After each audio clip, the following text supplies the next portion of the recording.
اليوم انتم نعم. بالديوانيه، نعم. حكت بيكم بقطر نعم. وبالسعوديه نعم. والوطن العربي نعم. كله حكى نعم. بوضعيتكم. نعم. صحيح. والكل تعاطف حالتكم. صحيح. والكل دعم. نعم.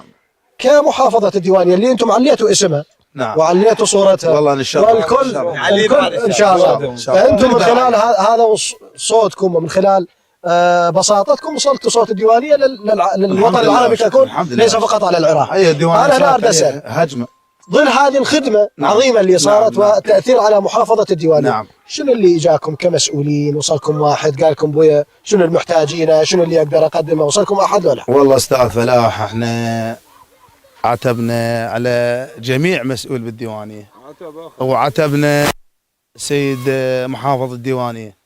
اول شيء احنا هو يدري بها السيد احنا يدري بها. اول شيء صارت هجمه عبر التواصل الاجتماعي على الديوانيه، هاي فلكه نشروها وقال هاي فلكه الديوانيه، يعني صارت مهزله الديوانيه. ولو هي الديوانيه ما تصير مهزله بناسها باهلها بالشعور بالادباء بتاريخها، بس تعرف بعد هاي البرامج التواصل الاجتماعي كل شيء توصل. صحيح.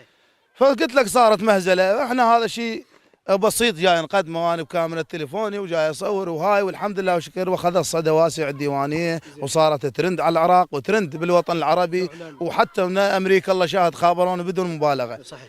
فاحنا قلت لك شاهد كلامي عتبنا على المحافظ الديوانيه السيد شعيل الزاملي، عباس شعيل الزاملي. لا وصلنا، لا ساندنا، لا انطانا. ما نريد احنا فلوس عمي، احنا نريد وجوده هنا. المفروض يفرح، المفروض احنا رفعنا اسم الديوانيه. ما لحد الان كل مسؤول ما اجانا من الديوانيه، كل مسؤول ما اجانا، كل مسؤول ما اجانا. تعرف الديوان والله كل شيء ماكو.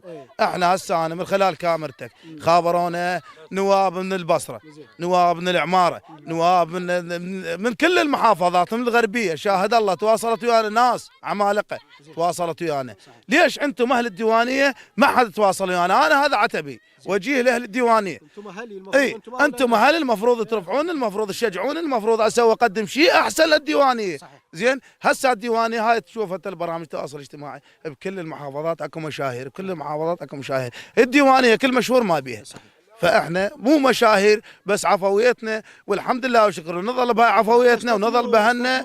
فاستثمروا هذا الشيء، استثمروا ما ادري شلون هذا الشيء عفوا لخدمه المحافظه. فهذا احنا عتبنا على اهالي الديوانيه. الله يحفظك حبيبي.